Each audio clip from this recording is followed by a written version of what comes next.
अस्सलाम गाइस, ये चेक करें, ये हमने अभी मारी है मुर्गाबी।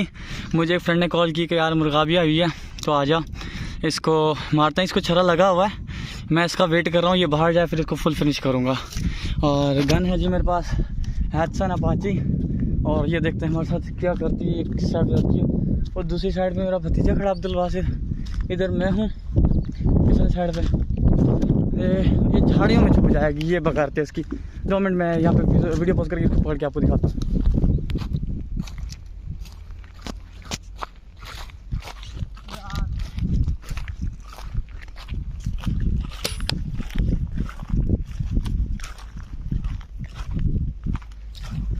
चाची लगन दे तुमने।